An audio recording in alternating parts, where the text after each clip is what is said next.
guys, Lonely Fanboy for you, and Crystal Miracle has uploaded part 1 of his Money in the Bank 2020 sins. Part 1. Yeah, I do not understand why he decides to split this two pay-per-view apart, because for one thing, the pay-per-view is already 2 months old, 2.5 months old. And the fact that this pay-per-view is shorter than ECW's December This Is Memo. I'm not trying to bring that pay-per-view up, but I'm just saying that pay-per-view was slightly longer than this pay-per-view. I get a feeling that it's either of him just slicing the two cinematic matches to the second part, but at the same time, there's really no point. I mean, yes, this is his channel, but at the same time, if he wasn't on hiatus and if he did something like this, I would mostly understand his motivations. But the thing is, we're in July, and by this point, he only has 2 more pay-per-views to send: Backlash and Extreme Wars, along with the takeovers from UK and NXT and AEW. But other than that, I should probably go discuss about Money in the Bank. For it being a really different pay-per-view compared to last year's, I really think that this pay-per-view was still good for what it was, even if it was really short. I mean, I have to be honest. The reason why this pay-per-view was extremely short is because Becky Lynch is pregnant. And I honestly think that the reasons onto why this pay-per-view had to cut out that match is for Becky's safety. And it really goes to show that Asuka became the champion the following night. But anyway, let's not waste any more time, and here's my reaction.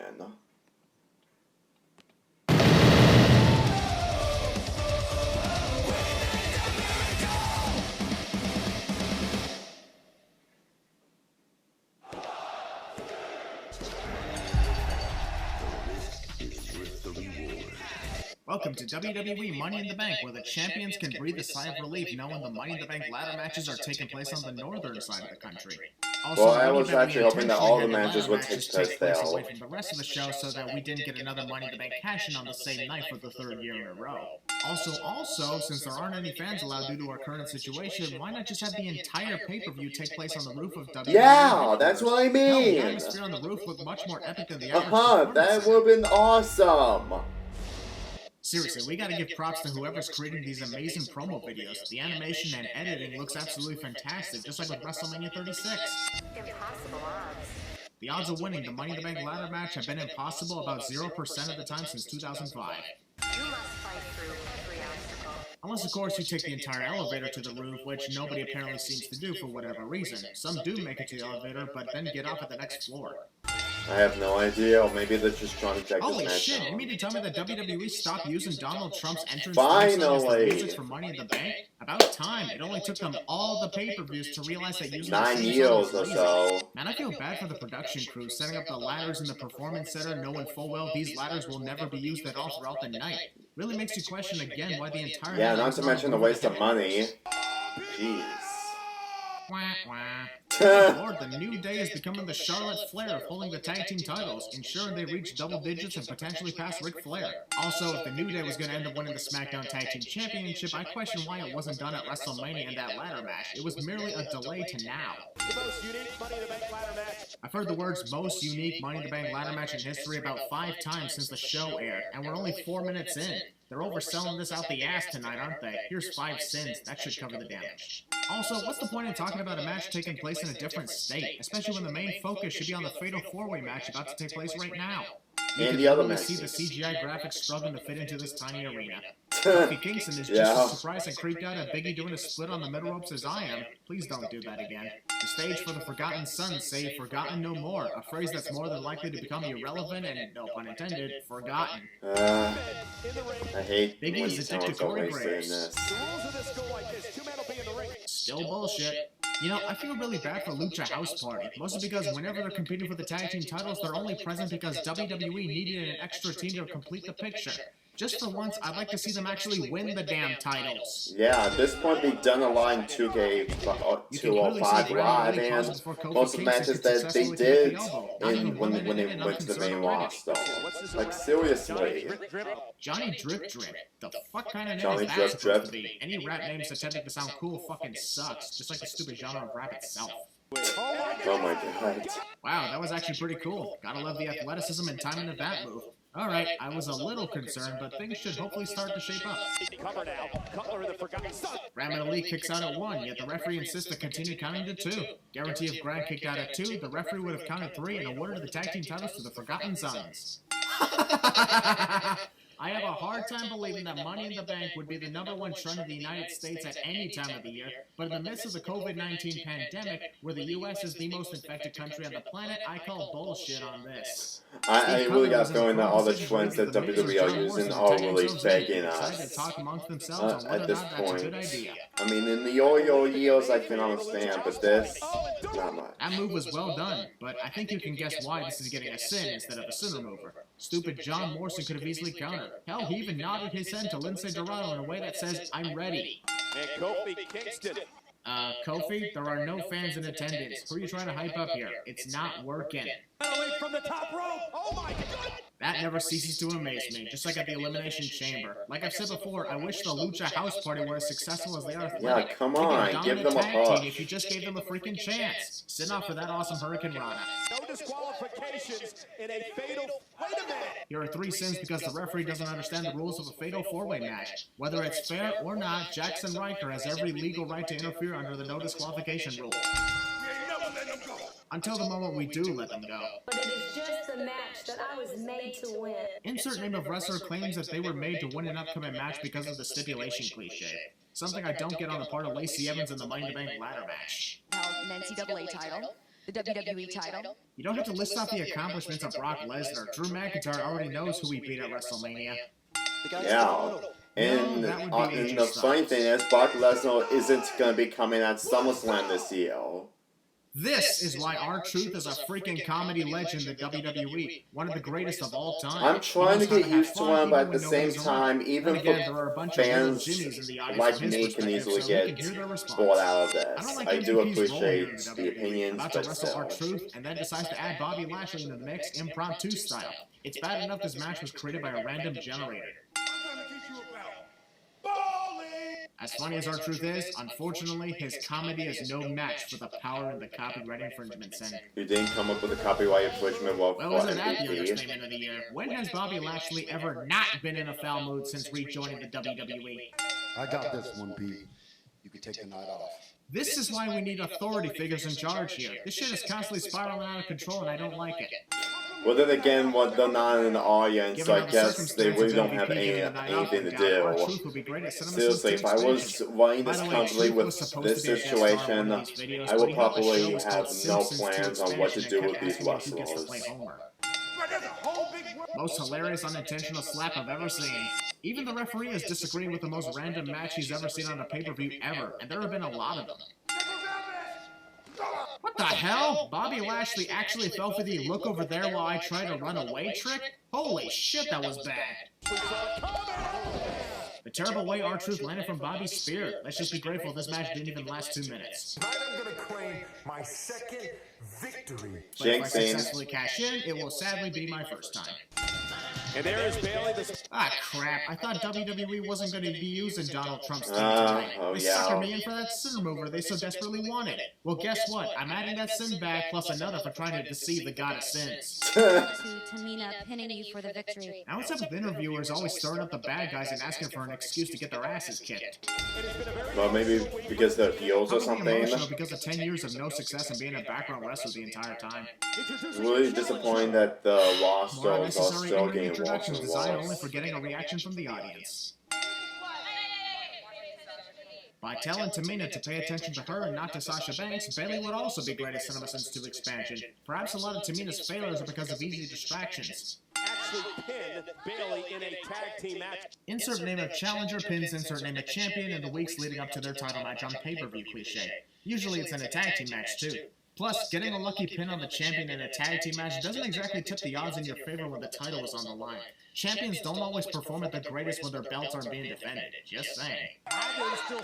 Tamina just did what all horny men have wanted to do with Bayley, except me. Bayley doesn't exactly look good trying to be like emo Peter Parker and Spider-Man. Oh my god. Yes, Tobey Maguire is forever the GOAT of Spider-Man. Jeez, is still on with that? Why is Tamina I doing mean, I can this? understand in Placing Bayley in the corner 2018, as if she but just put her kid on a 2020, timeout for being bad? jeez. I think I now have an answer as to why she's never won any titles in her 10-year career. Oh, maybe except for the 24/7 championship. Remember, champion's advantage here. No shit, Sherlock. And again, this is vintage Bayley right here. Wait, hold on a second. Stop right there. Throwing a leg against the ring post is vintage Bayley? Aside from her heel turn this past October, we've hardly seen Bayley do that at all. Michael Cole is just adding vintage to every move anyone does. Well, it's Also, just adding his another sin to Michael Cole catchphrase. simply because sinning Michael Cole for being annoying is vintage Christian Miracle. Oh my god. She is a role model. Actually, you got the wrong Bayley character. The one who loved hugging the fans was the Bayley Yeah. who claimed to be a role model. Not the Bayley who destroyed her 2 men with the pickaxe I gave her. I mean, the pickaxe she had at the time. Why would Bayley ask for a timeout when Tamina is the one who took the most damage? That doesn't make any sense. Said she was parched. Bayley claimed to be parched, but did not take any sip from the water at all. Relax, Bayley. If Corey Graves had COVID-19, he wouldn't be present at the announce table. That water's fine. Oh, that's actually kind of relief. Throwing water in Tamina's face technically qualifies as using an illegal weapon against her, so why isn't Bayley disqualified? Well, maybe because Wallow isn't hard or something like that. The referee sees Sasha Banks enter the ring, but doesn't do anything except yell at her, when she should be ejecting Sasha from ringside. Not too hard to do that. Post-match assault. Drew McIntyre. Man, Seth Rollins sounds more high than he normally does. Has being the Monday Night Messiah caused him to become Meth Rollins or something? Meth Rollins, oh my god. The Monday Night Messiah.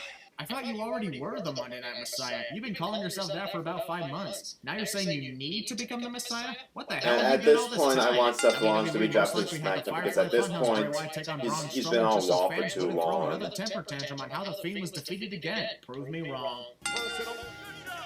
Indeed, the commentators are doing a good job no matter what anybody tells them, except when Ascending God says otherwise. Bray Wyatt cheering for his opponent just adds more to the creepiness factor Yeah. of this epic character, and I It's love it. still a belief that the Fiend is still alive Normally, in I some don't like other the way. monologues of wrestlers, but come on, Bray Wyatt actually knows how to make it look good, all while focusing on the match itself. Braun showing no sort of compassion toward the man. You actually thought he would? He actually won the Money in the Bank contract. And lost it in a match that ended in a freaking no contest, which to this day is still bullshit. Yeah. If the match ended in I a mean, no we can all contest, agree then that Braun technically it never Strowman got the existed. worst But that was cash 2018, in and than Braun Strowman is the champion Baron now, so it all worked Corbin. out. Believe me when I say this is that if you completely Yeah, get, with if you no cash in your endorsement, dude. opportunity and then the Oh, match yeah, ends in Money a in the Bank actually did disqualification have in Hell in fans a in Cell, attendance. The Firefly Funhouse that's puppet. pushing it. WWE managed to find a loophole with a no Killing fans Braun allowed. Strowman's Although I think credibility. AEW's loophole was better. Yeah, I fucking said that. Don't freak out on me. If Bray claims to know everything about Braun, then he would know that a single Sister Abigail, after almost no other damage, would not keep him down. That one hilarious moment where we could hear Michael Cole's voice without his microphone on during the replay. Even though we figured Braun Strowman was messing with Bray Wyatt by donning the black sheep mask, this entire sequence was still awesome to watch. Bray sensed that Braun was messing with him, but still just stood around and did absolutely nothing about it. Well, thanks for making me shit my pants, Fiend. I'll meet y'all in the next match. Just gotta change my pants. This hacker guy said that the truth would be revealed at Money in the Bank, and the only truth we discovered is this entire setup feels like the next Emelina premiering soon promo. Yeah, is this still gonna be a thing going on with that those promo tapes? Because at this point, it's starting to become really repetitive Cool at this shot of Seth point. Rollins standing over Drew McIntyre, but awkward given the WWE Championship is upside down. Sure, let's just forget that Seth Rollins is also a guy who beat Brock Lesnar for a championship at WrestleMania, followed by SummerSlam that same year. To not look ahead. Oh god, I swear they better not change the color of the WWE Championship to red and make it look like the previous design of the Universal Championship. You really think that's gonna happen? I highly doubt it. Holy shit, third title match in a row where we hear the most obvious rule of a title match. Can't change hands via counter or disqualification. My head hurts so much now. I'm gonna let you take a breather. Take your time. Why would you say that? Also, Drew McIntyre figures he's Chris always Jericho hates prepared steroids for or this. selling during these big time matchups and encourages Seth Rollins to do just that. I'm on to you. Seth Rollins thinks he's Shawn Michaels. I pretty much know you probably I'm sorry, said but that was terribly sin before, executed. but You I can clearly couldn't see Drew find throw it. himself into the Or ring couldn't post, giving remember, I himself don't all know. the damage, whereas Seth had nothing to do with it. Damn, even Seth Rollins is tired of constantly hearing the rules being recited again and again. Sent off for the hilarious way he told the referee to shut up while not even looking at him. On second thought, perhaps Seth needed those instructions on the rules because he's just letting Drew get counted down instead of trying to win the WWE Championship. Haha, the table didn't break. That was a kick out at 1, not 2, but I'm sure the referee will say that it was a 2 count. What else is new? Man, Seth Rollins is such an idiot tonight. Seriously, He didn't share in any way, I shape, mean, or come form on. will cause Drew McIntyre to retain the WWE Is this like the same thing what happened regardless last of who in hits the other with a WrestleMania chair. when he hit Seth Kevin Rollins Owens is with the addicted to steel Drew's chair or McIntyres. something? Gone from bad to worse for the left. Well, damn, That is is freaking impressive. awesome. Anyone Really else like that impressive. counter? This match is This, in starting my to look good, opinion, and is one of my it's favorite matches of this year so far.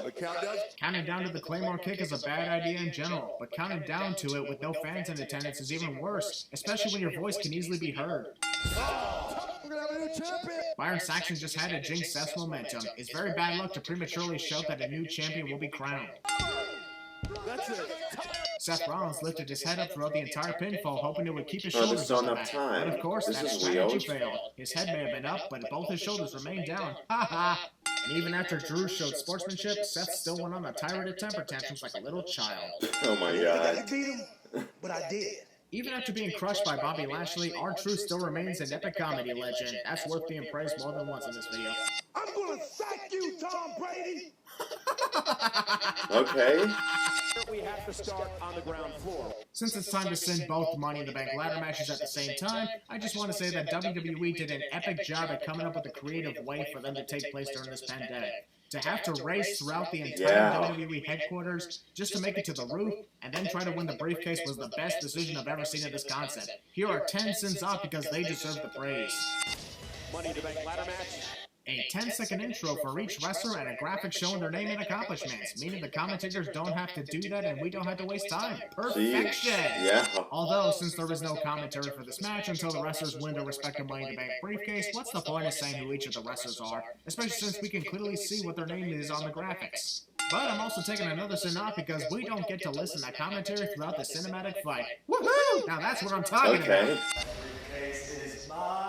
AJ Styles is looking great for somebody who was buried alive for the past month. Who rescued him? Because The Undertaker literally killed I have Luke no Gallows' idea Carl how they Anderson in followed WWE. this up. That's I a really history. don't. Also, I thought both matches were supposed to begin in the lobby of the headquarters. Why are the men starting things off in a gym portion? Maybe they wanted to split up the men's and women's isn't matches. WWE Global Headquarters a place for the company officials and not the training wrestlers? Why is their gym much bigger than the one at the WWE Performance Center? Otis points up for the Money in the Bank briefcase, but doesn't realize he was just pointing at the ceiling where there isn't a briefcase inside. That's funny. Anyone else cringe and cover the rears when Carmella moonwalked across the marble floor, causing a loud screeching sound? Yeah, I feel hate bad for Nia squeaky Jax and Lacey noises. Evans. But this is definitely going to be a fun match to send. See y'all in part 2. Okay. And you're going to be uploading that in on Wednesday. I don't know why you decided to split these up, considering the fact that the combination of the both matches are almost the same length, but whatever. Anyway, yeah, I am going to do my reaction of him sitting the Money in the Bank ladder matches on Wednesday. I guess maybe he probably wants to have the hype be really good, since that he also enjoyed this match, myself included. And in my opinion, I really think that what he has in store for his opinions on what's going on in those two matches will probably be worth the wait. The only thing I can actually hope is that I just hope that he doesn't do the same thing with Backlash and Extreme Rules. I mean, if you guys are gonna say, well, the reason why he's doing this stuff is because he doesn't want to do the throwback pay-per-views for Thursdays and wants to actually put more time into making those, so that's why he had to make this pay-per-view Sin a two-parter. I would agree on that, but considering the fact that he did have a plan, I'm honestly thinking that he's only doing these throwback sins for the pay-per-views that we're reaching. I know full well that by the time of this recording, other than him working on other projects, he's gonna be working on throwback SummerSlam sins. So I really got a feeling that that's what he's gonna be delivering in the month of August. So that's what I'm seeing of what he's gonna do. But other than that, that's basically my reaction to part 1, and yes, I will react to part 2. I'm Lonely Fanboy for here, and I'll see you guys next time. And just so you know, there are only 3 more videos left for Summerpalooza, and I am going to be uploading my August schedule on the final day of July.